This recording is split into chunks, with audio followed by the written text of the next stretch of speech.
ಕರ್ನಾಟಕ ರಾಜ್ಯದ ಪ್ರತಿಯೊಬ್ಬ ಸರ್ಕಾರಿ ನೌಕರರು, ನಿವೃತ್ತ ಸರ್ಕಾರಿ ನೌಕರರು, ಪಿಂಚಣಿದಾರರು, ಅನುದಾನಿತ ನೌಕರರು, ಗುತ್ತಿಗೆ ನೌಕರರಿಗೆ ಈ ಚಾನಲ್ಗೆ ಸ್ವಾಗತ.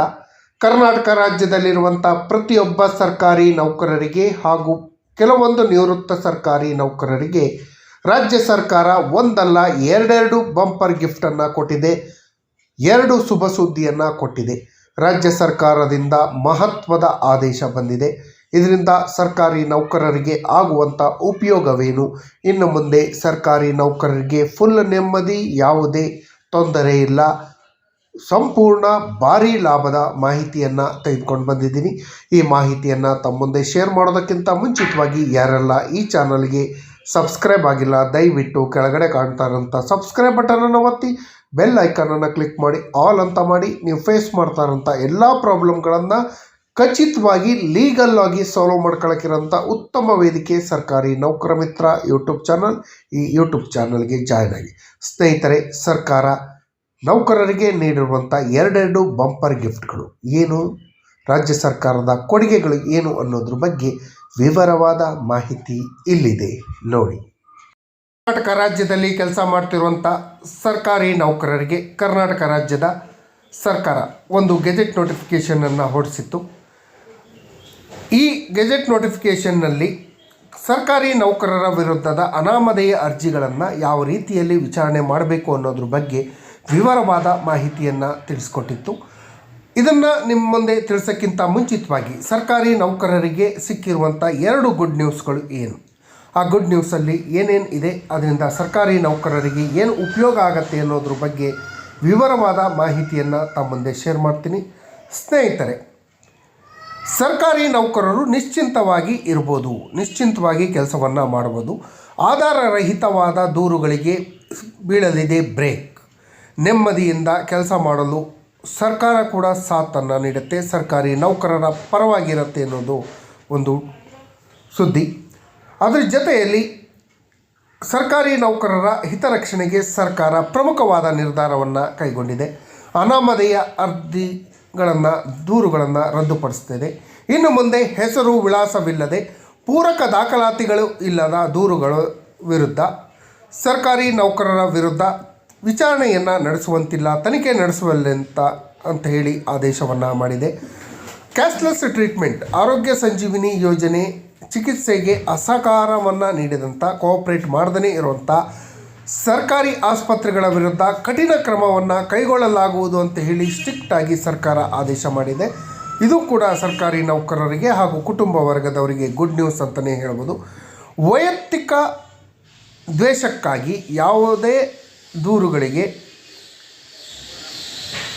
ಪ್ರಾಮಾಣಿಕವಾಗಿ ಕೆಲಸ ಮಾಡುವಂಥ ಸರ್ಕಾರಿ ನೌಕರರ ಆತ್ಮಸ್ಥೈರ್ಯ ಕುಸಿಯುವಂತೆ ಮಾಡುತ್ತೆ. ಯಾವುದೇ ಪೂರ್ವಗ್ರಹ ಪೀಡಿತರಾಗಿ ವ್ಯಕ್ತಿ ಅಥವಾ ವೈಯಕ್ತಿಕ ದ್ವೇಷವನ್ನು ಇಟ್ಕೊಂಡು ನೀಡುವಂಥ ಅನಾಮಧೇಯ ದೂರುಗಳಿಗೆ ಅನೇಕ ಪ್ರಾಮಾಣಿಕ ಅಧಿಕಾರಿಗಳು ಹಾಗೂ ಸಿಬ್ಬಂದಿಗಳಿಗೆ ಮಾನಸಿಕ ಒತ್ತಡಕ್ಕೆ ಈಡಾಗ್ತಾರೆ. ಇತ್ತೀಚಿನ ದಿನಗಳಲ್ಲಿ ಇದು ಹೆಚ್ಚಾಗಿದೆ. ತಮ್ಮ ಕೆಲಸ ಮಾಡಿಕೊಟ್ಟಿಲ್ಲ ಅನ್ನೋ ಒಂದು ದುರುದ್ದೇಶದಿಂದ, ಯಾವುದೋ ದುರುದ್ದೇಶದಿಂದ ಸರ್ಕಾರಿ ನೌಕರರ ವಿರುದ್ಧ ದೂರುಗಳನ್ನು ಕೊಡ್ತಾರೆ.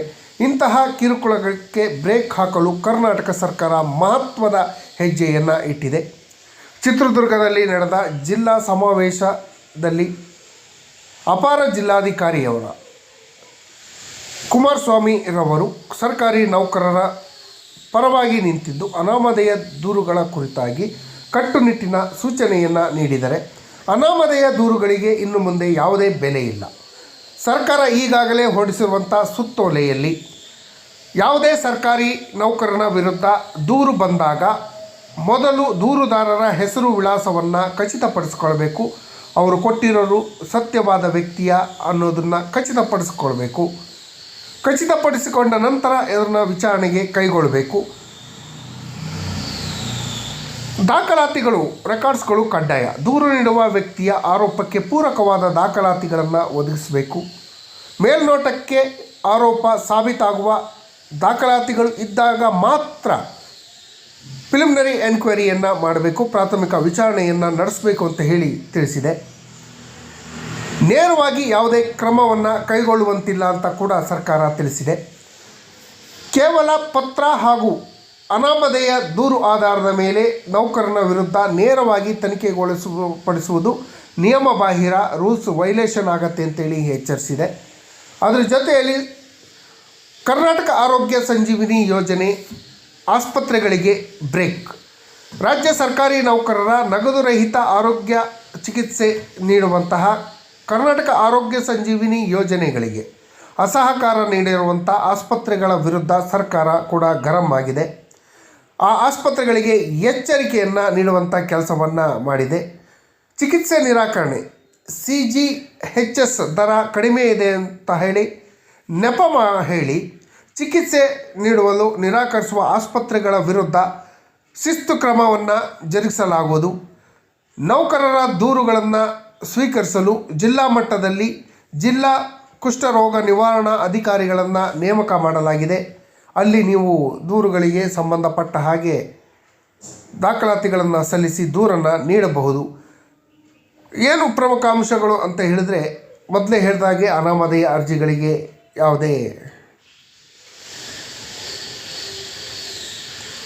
ಯಾವುದೇ ಬೆಲೆ ಇಲ್ಲ. ವೈದ್ಯಕೀಯ ಸೇವೆಗಳ ವಿಚಾರದಲ್ಲೂ ಕೂಡ ಯಾರು ಚಿಕಿತ್ಸೆ ಕೊಡಲ್ಲ ಅವ್ರ ಮೇಲೆ ಶಿಸ್ತು ಕ್ರಮವನ್ನು ಕೈಗೊಳ್ತೀವಿ ಅಂತ ಹೇಳಿ ಸರ್ಕಾರ ತಿಳಿಸಿದೆ. ಸರ್ಕಾರಿ ನೌಕರರ ಕರ್ತವ್ಯಕ್ಕೆ ಅಡ್ಡಿಪಡಿಸಿ ಅವರ ಮೇಲೆ ಹಲ್ಲೆ ಮಾಡೋದು, ಅವರ ಕರ್ತವ್ಯಕ್ಕೆ ಅಡ್ಡಿಪಡಿಸುವಂಥ ಕೃತ್ಯಗಳು ಕಂಡು ಬಂದಾಗ ಕ್ರಿಮಿನಲ್ ಪ್ರಕರಣವನ್ನು ಹೂಡಿ ಅವರ ಮೇಲೆ ಜೈಲಿಗೆ ಕಳಿಸುವಂಥ ಕ್ರಮಕ್ಕೂ ಕೂಡ ಸರ್ಕಾರ ಮುಂದಾಗಿದೆ. ಈ ಬಗ್ಗೆ ಈ ಹಿಂದೆ ಆಗಲೇ ವಿಡಿಯೋವನ್ನು ಮಾಡಿ ಹಾಕಿದ್ದೀನಿ. ಸರ್ಕಾರಿ ನೌಕರರ ವಿರುದ್ಧ ದಾಳಿಗಳಾದಾಗ, ಅವರ ವಿರುದ್ಧ ಸಂಚುಗಳನ್ನು ಮಾಡಿದಾಗ, ಅವರ ಕರ್ತವ್ಯಕ್ಕೆ ಅಡ್ಡಿಪಡಿಸಿದಾಗ ಯಾವ್ಯಾವ ಶಿಕ್ಷೆ ಯಾವ್ಯಾವ ಕಾಲಮ್ನಲ್ಲಿ ಇದೆ ಅಂತ ಹೇಳಿ ಹಾಕಿದ್ದೀನಿ. ಅದರ ವಿಡಿಯೋ ಲಿಂಕನ್ನು ಬೇಕಾದ್ರೆ ಕೊಡ್ತೀನಿ, ಅದನ್ನು ತಾವು ನೋಡ್ಬೋದು ಸ್ನೇಹಿತರೆ. ಸರ್ಕಾರಿ ನೌಕರರ ಕರ್ತವ್ಯಕ್ಕೆ ಅಡ್ಡಿಪಡಿಸುವವರ ವಿರುದ್ಧ ಸಾಕ್ಷಿಯಾಗಿ ಫೋಟೋ ಹಾಗೂ ವಿಡಿಯೋಗಳನ್ನು ಇಟ್ಕೊಂಡ್ರೆ ಸರ್ಕಾರಿ ನೌಕರರಿಗೆ ಶ್ರೀರಕ್ಷೆ ಆಗಲಿದೆ. ಆ ವಿಡಿಯೋ ಫೋಟೋಗಳನ್ನು ಕೊಟ್ಟು ನೀವು ಸ್ಥಳೀಯ ಪೊಲೀಸ್ ಠಾಣೆಯಲ್ಲಿ ದೂರುಗಳನ್ನು ದಾಖಲಿಸ್ಬೋದು. ಮಾಹಿತಿ ಹಕ್ಕು ಕಾಯ್ದೆ RTI ಬಗ್ಗೆ ಪ್ರತಿಯೊಬ್ಬ ಸರ್ಕಾರಿ ನೌಕರನಿಗೂ ಆಳವಾದ ಜ್ಞಾನವನ್ನು ಹೊಂದಿರಬೇಕು. ಯಾವ ದಾಖಲಾತಿಗಳನ್ನು ನೀಡಬೇಕು, ಯಾವುದನ್ನು ರಹಸ್ಯವಾಗಿಡಬೇಕು ಅಂತ ಹೇಳಿ ತಿಳಿದುಕೊಂಡಲ್ಲಿ ಮಾತ್ರ ನೀವು ಅನಗತ್ಯವಾಗಿ ಕಾನೂನು ಸಂಕಷ್ಟದಿಂದ ಪಾರಾಗಬಹುದು. ಪ್ರತಿ ಕಡಿತವನ್ನು ಕಾಲಮಿತಿಯಲ್ಲಿ ವಿಲೇವಾರಿ ಮಾಡುವುದನ್ನು ರೂಢಿಸಿಕೊಳ್ಳೋಕ್ಕೆ ಅವಕಾಶ ಆಗಿದೆ. ಈ RTI ಬಗ್ಗೆ ಕೂಡ ನಾನು ವಿಡಿಯೋನ ಮಾಡಿದ್ದೀನಿ, ದಯವಿಟ್ಟು ನೋಡ್ಬೋದು. ಅನಾಮಧೇಯ ದೂರುಗಳಿಗೆ ಸರ್ಕಾರ ಪರಿಗಣಿಸುವುದಿಲ್ಲ. ಆದರೆ ಸುಳ್ಳು ದೂರು ಅಂತ ಸಾಬೀತುಪಡಿಸಿದರೆ ದೂರುದಾರರು ಯಾರೆಂದರೂ ತಿಳಿದು ಬಂದರೆ ಅವರ ವಿರುದ್ಧ ಡೆಫರ್ಮೇಷನ್ ಕೇಸನ್ನು ಹಾಕೊಳ್ಳೋಕ್ಕೆ ಕೂಡ ಅವಕಾಶ ಇದೆ. ನಮ್ಮ ವಿರುದ್ಧ ಯಾರ್ಯಾರು ಸಂಚು ಮಾಡಿದಾರೋ ಅವ್ರ ಮೇಲೆ ಡೆಫರ್ಮೇಷನ್ ಕೇಸ್ ಹಾಕೋಕ್ಕೆ ಅವಕಾಶವನ್ನು ಕೊಟ್ಟಿದೆ. ಖಾಸಗಿ ಆಸ್ಪತ್ರೆಯಲ್ಲಿ ನಿಮಗೆ ಟ್ರೀಟ್ಮೆಂಟ್ ಕೊಡೋಕ್ಕೆ ನಿರಾಕರಿಸಿದ್ರೆ ಜಿಲ್ಲಾ ಕುಷ್ಠರೋಗ ನಿವಾರಣೆ ಅಧಿಕಾರಿಗಳು ಅಥವಾ ಅಪಾರ ಜಿಲ್ಲಾ ಮಟ್ಟದ ನೌಕರ ಸಂಘದ ಸಹಾಯವಾಣಿಗೆ ಸಂಪರ್ಕಿಸ್ಬೋದು ಅಂತ ಹೇಳಿ ಕೂಡ ತಿಳಿಸಿದೆ. ಸ್ನೇಹಿತರೆ, ಆಗಲೇ ಹೇಳಿದ ಹಾಗೆ ಇದಕ್ಕೆಲ್ಲದಕ್ಕೂ ಆಧಾರಗಳು ಬೇಕಲ್ವಾ? ಅದಕ್ಕಾಗಿ ರಾಜ್ಯ ಸರ್ಕಾರ ಸುತ್ತೋಲೆಯನ್ನು ಹೊರಡಿಸಿದೆ, ರಾಜ್ಯಪತ್ರದಲ್ಲಿ ತಿಳಿಸಿದೆ. ಸರ್ಕಾರಿ ನೌಕರರು ಹಾಗೂ ಅಧಿಕಾರಿಗಳ ವಿರುದ್ಧ ಅನಾಮಧೇಯ ದೂರುಗಳನ್ನು ವಿಚಾರಣೆ ಮಾಡೋ ವಿಚಾರದಲ್ಲಿ ಸರ್ಕಾರಿ ನೌಕರರು ಸರ್ಕಾರಿ ಅಧಿಕಾರಿಗಳಿಗೆ ವಿರುದ್ಧ ಸ್ವೀಕಾರ ಆಗುವ ಕೆಲವು ದೂರುಗಳು ಕೆಲವು ಸಂದರ್ಭದಲ್ಲಿ ವೈಯಕ್ತಿಕ ದ್ವೇಷ, ಅಸೂಯೆ, ಪೂರ್ವಗ್ರಹ ಪೀಡಿತರಾಗಿ ಪೂರಕ ದಾಖಲಾತಿಗಳ ಲಭ್ಯ ಇಲ್ಲದೆ ದೂರುಗಳನ್ನು ಕೊಡ್ತಾರೆ.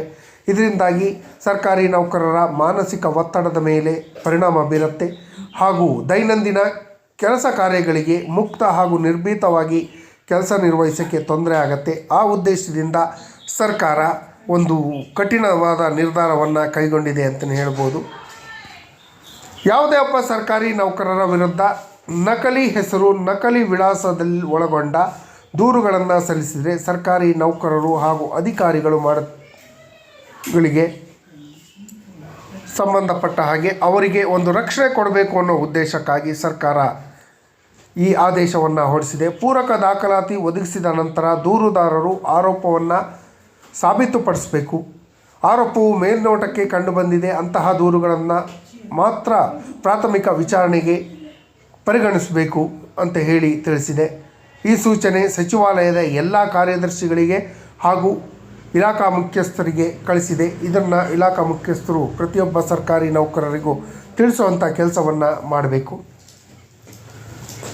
ಈ ಹಿನ್ನೆಲೆಯಲ್ಲಿ ಪೂರ್ಣ ವಿಳಾಸ ಸಹಿತವಿರುವಂಥ ದೂರುಗಳನ್ನು ಮಾತ್ರ ವಿಚಾರಣೆಗೆ ಸ್ವೀಕರಿಸಿ, ಪೂರ್ಣ ವಿಳಾಸವಿಲ್ಲದ ದೂರುಗಳನ್ನು ವಿಚಾರಣೆಗೆ ಸ್ವೀಕರಿಸಬೇಡಿ ಅಂತ ಹೇಳಿ ಕೂಡ ತಿಳಿಸಿದೆ. ಇದೊಂದು ಉತ್ತಮ ಬೆಳವಣಿಗೆ ಅಂತಲೇ ಹೇಳ್ಬೋದು. ಯಾರೆಲ್ಲ ಸರ್ಕಾರಿ ನೌಕರರು ಇಂಥ ಸಮಸ್ಯೆಗಳನ್ನು ಅನುಭವಿಸಿದರೆ ಅವರೆಲ್ಲರಿಗೂ ಇದರಿಂದ ಮುಕ್ತಿ ಸಿಗತ್ತೆ. ನೀವು ನಿರ್ಭೀತವಾಗಿ ಕೆಲಸವನ್ನು ನಿರ್ವಹಿಸ್ಬೋದು ಅಂತ ಹೇಳ್ತಾ ಈ ಮಾಹಿತಿ ನೋಡಿದ್ದಕ್ಕೆ ಧನ್ಯವಾದಗಳು. ಜೈ ಹಿಂದ್, ಜೈ ಕರ್ನಾಟಕ ಮಾತೆ.